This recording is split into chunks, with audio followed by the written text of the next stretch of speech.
এই বৃক্ষ দেখতে পাচ্ছেন, বটবৃক্ষ। এই সংসারের সব থেকে বড় বৃক্ষের মধ্যে অন্যতম।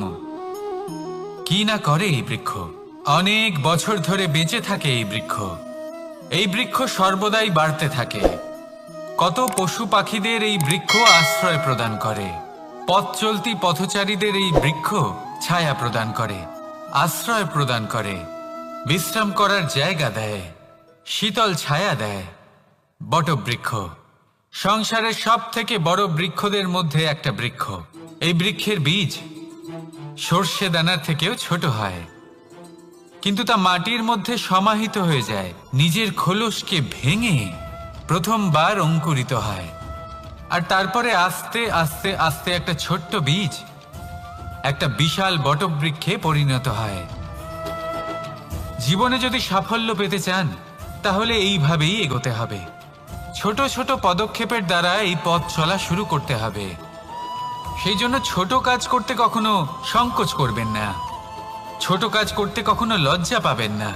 যদি এই ছোট ছোট কাজ পূর্ণ নিষ্ঠা দিয়ে, পূর্ণ মনোযোগ দিয়ে, সততার সাথে করতে পারেন, তাহলে এই ছোট কাজের আকার বাড়তে থাকবে। তাই কাজগুলিকে কাজের মতোই দেখতে শুরু করুন। ছোট কাজ বা বড় কাজ এরকম ভাববেন না। তাহলে কর্ম করতে থাকুন। জীবনে আপনার অস্তিত্ব বটবৃক্ষের থেকেও বড় করে তুলুন। তাহলে আসুন আর আমার সাথে ভালোবেসে বলুন, রাধা রাধা। ভগবান আর ভুল, এই দুই একই অক্ষর দিয়ে শুরু হয়। শুধু তাই নয়, এদের দুজনের রাশিও সমান। এবারে আপনারা বলবেন যে ভগবান, ভুল, এদের মধ্যে কিভাবে মিল থাকতে পারে? অনেক বড় মিল আছে। না শুধু এ এক অক্ষর দিয়ে শুরু হয়, বরং এদের বিজয় মন্ত্রটাও এক।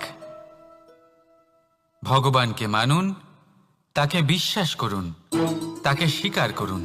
এটা করলে মনের দৃষ্টি থেকে ভগবানকে দেখা যায়, আর উনি আপনাকে সমৃদ্ধ করে তোলেন। ভুলের সাথেও এটাই ঘটে। নিজের ভুল স্বয়ং মেনে নিলে, স্বীকার করে নিলে, সব কিছুই স্পষ্টভাবে দেখতে পাবেন। যেদিন থেকে আপনি নিজের ভুল মেনে নিতে শিখবেন, সেদিন থেকে সেই ভুল শোধরানোর প্রক্রিয়াও শুরু হয়ে যাবে। আপনি বুঝে যাবেন নিজের ভুল কিভাবে শোধরাতে হয়। তাই মনে রাখবেন, নিজেকে শ্রেষ্ঠ করে তোলার জন্য নিজের ভুল স্বীকার করা অত্যন্ত প্রয়োজনীয়। এই জীবনে শান্তি আনার জন্য ঈশ্বরকে মেনে নেওয়াও অত্যন্ত প্রয়োজনীয়। সবসময় নিজের গুণ এবং নিজের দোষ মনে রাখবেন। আজীবন সুখী থাকবেন। রাধা রাধা। আমরা সবসময় চাই যে এই সংসার আমাদের জ্ঞানী বলবে, বুদ্ধিমান বলবে, বুঝদার বলবে, কিন্তু মূর্খ, মূর্খ যেন কেউ না বলে। মূর্খ শব্দটা আমরা কেউ শুনতে চাই না, দূরে পালাতে থাকি। কিন্তু একটা সত্যি সবার কাছে অজানা, যে মূর্খ হওয়া হলো বুদ্ধিমান হওয়ার দিকে সর্বপ্রথম পদক্ষেপ। আপনি যত খুশি দিগ্গজ জ্ঞানী মানুষদের সাথে আলাপ করুন, যত ইচ্ছে কথা বলুন, যতই জ্ঞানের কথা আলোচনা করুন, অভিজ্ঞতা মূর্খ হবার পরেই পাওয়া যায়, তাই নয় কি? মূর্খ হবার পরে আপনি এটা বুঝতে পারবেন যে কি করা উচিত নয়। জ্ঞানী ব্যক্তি আপনাকে এটা বলবেন যে কি করা উচিত। আর এই সংসারে কি করা উচিত তার থেকেও অনেক বড় জ্ঞান হলো কি করা উচিত নয়। সেই জন্য সব সময় মনে রাখবেন, আপনার করা কিছু ভুল আপনাকে যদি কেউ মূর্খ বানিয়ে থাকে, ছল চাতুরি করে থাকে, তাহলে কোনো ব্যাপার নয়। এটা শেষ পর্যন্ত আপনাকে আরো বুদ্ধিমান করে তুলবে। এই মুহূর্তে ধন্যাত্মক থাকুন। এই সংসার আপনাকে অবশ্যই জ্ঞানী বলবে। রাধা রাধা। আপনি কি কখনো একজন মালিকে একটা বাগানের যত্ন নিতে দেখেছেন? যদি কখনো একটা গাছে উই ধরে যায়, মালি তখন শুধু সেই গাছের নয়, সমস্ত বাগানের চিকিৎসা করায়। আপনারা হয়তো বলবেন, এ কেমন মূর্খতা?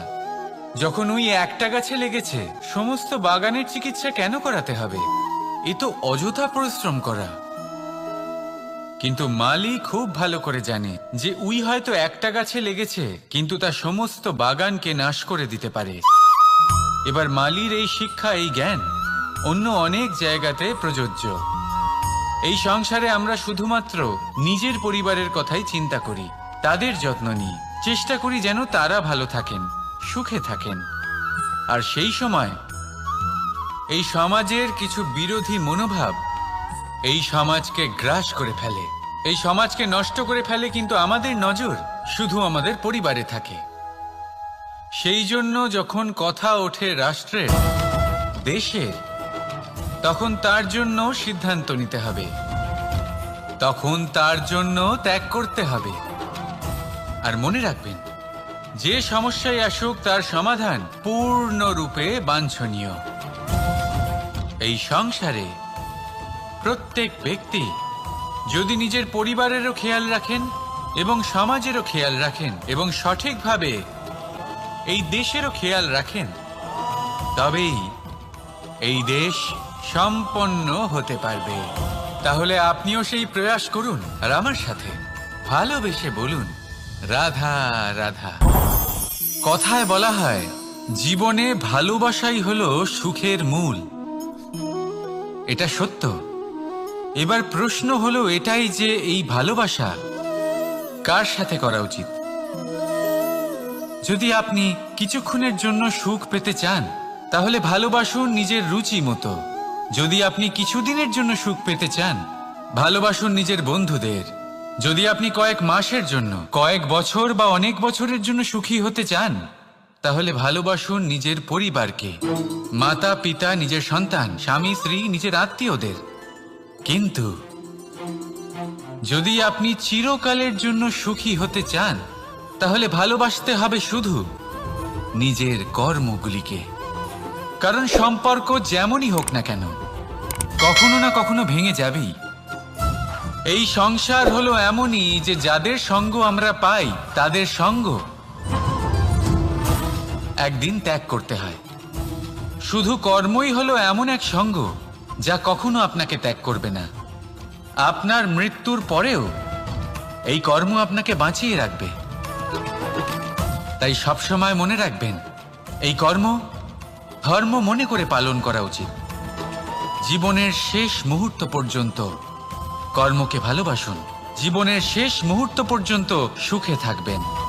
আর আমি তো সবসময় বলি, শুধু কর্ম করতে থাকো, ফলের চিন্তা করো না।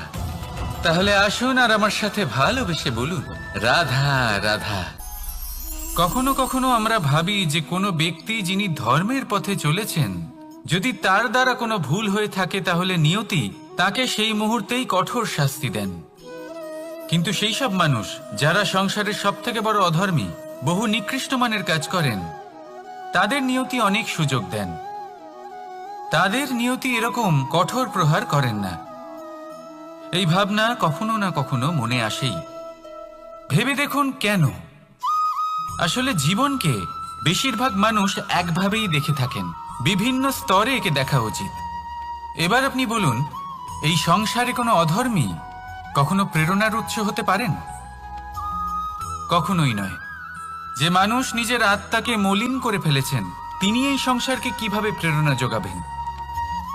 উনি নিজেই বুঝতে পারেন না কোনটা করা উচিত, ধর্ম কোনটা।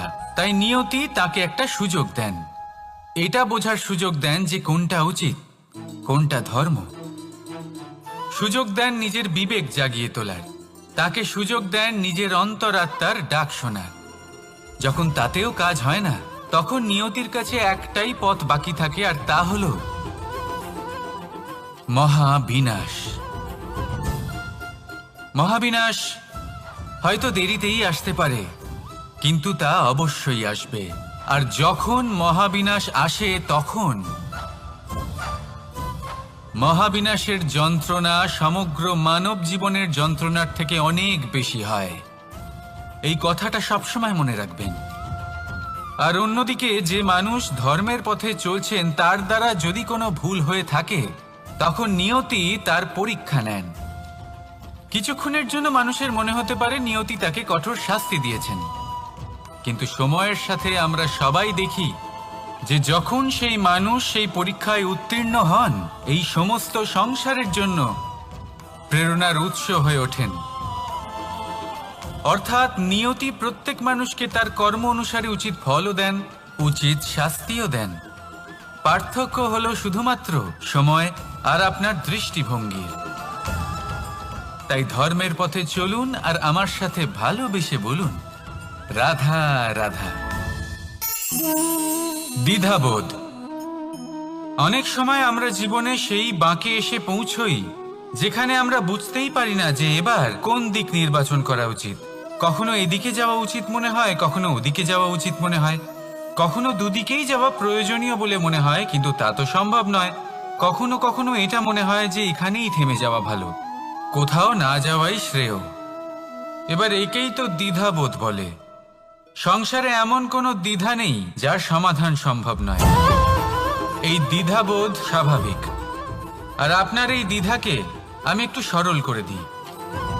দ্বিধাগ্রস্ত হয়ে নির্বাচন করলে তখন এটা মাথায় নিয়ে করবেন যে আপনার এই নির্বাচনের ফলে এই সংসারের ওপর, এই সমাজের ওপর কি প্রভাব পড়তে পারে।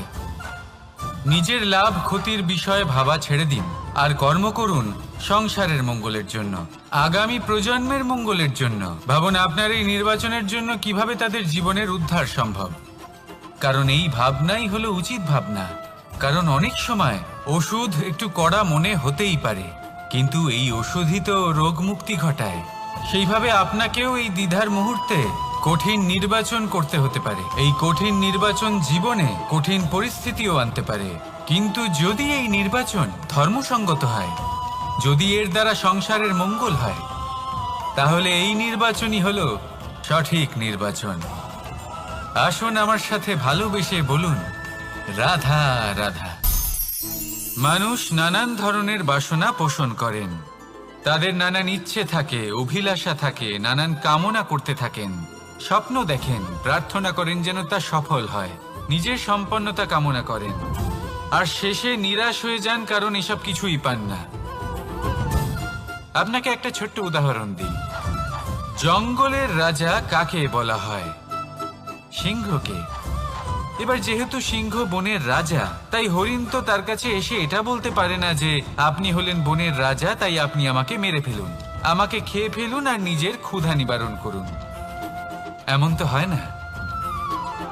সিংহ যতই বনের রাজা হোক, তাকেও পরিশ্রম অবশ্যই করতে হয়, তবেই তার ক্ষুধা নিবারণ হয়। সেইভাবেই আপনার সমস্ত স্বপ্ন, আপনার সমস্ত ইচ্ছে, আপনার সমস্ত অভিলাষা, সমস্ত আকাঙ্ক্ষা পূরণ হবেই, অবশ্যই হবে, পরিশ্রমের দ্বারা। শুধু ভাবলেই হবে না। তাহলে আপনিও জীবনে পরিশ্রম করুন, নিজের সমস্ত স্বপ্ন পূরণ করুন, আর আমার সাথে ভালোবেসে বলুন, রাধা রাধা। আপনি কি কখনো কোনো উঁচু পর্বতের শিখরে পৌঁছতে পেরেছেন? যদি পৌঁছে থাকেন বা যদি আপনি কোনো উঁচু পর্বতের শিখরে যান, তাহলে ভালো করে দেখবেন, আপনি যত উঁচুতে অগ্রসর হতে থাকবেন, আস্তে আস্তে সমস্ত বনস্পতি বিলুপ্ত হতে থাকে। তারপরে সমস্ত গাছপালা, পশু পাখি সব বিলুপ্ত হতে থাকে। শেষ পর্যন্ত সেই শিখরে থেকে যায় শুধুমাত্র শান্তি, নীরবতা। আমাদের মানুষের সাথেও এটাই হয়। মানুষ যখন আত্মবিকাশের পথে অগ্রসর হতে থাকে এবং নিজের জীবনের শিখরে পৌঁছতে চায়, তখন তার একা থাকা অত্যন্ত প্রয়োজনীয় হয়। আর তাকে তখন ত্যাগ করতে হয় নিজের সুখ স্বাচ্ছন্দ্য, নিজের সম্পত্তি, নিজের সমৃদ্ধি, নিজের সৌন্দর্য। দেখুন, জীবনের শিখরে পৌঁছনো একেবারেই সহজ কাজ নয়। এ হলো অত্যন্ত দুর্গম এক পথ। কিন্তু যদি আপনি সেখানে পৌঁছতে চান, তাহলে আপনাকে ত্যাগের প্রবৃত্তি জাগিয়ে তুলতে হবে।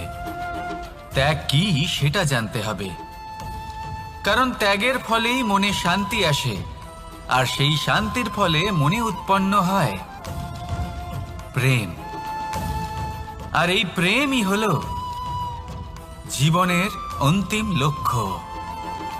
তাহলে আসুন আমার সাথে ভালোবেসে বলুন, রাধা রাধা। অধিকার। এটা না কোনো সাধারণ শব্দ, না কোনো ব্যবসা। নিজেই একটা অদ্ভুত ব্যাপার এই অধিকার। স্বয়ং ঈশ্বর মানুষকে জীবন বাঁচার অধিকার দিয়েছেন। কিন্তু যখন কোনো নারীর অধিকারের প্রশ্ন আসে, তখন সেই অধিকারের সাথে কর্তব্য জুড়ে যায়। এবার নারীর অনেক অধিকারের মধ্যে একটা অধিকার হলো নিজের স্বামী নির্বাচন করা। নির্বাচন করা কে হবে তার অর্ধাঙ্গ, এমন একজন ব্যক্তি নির্বাচন করা যিনি নিজের সাথে, নিজের স্ত্রীর সাথে, সমগ্র পরিবারের সাথে এই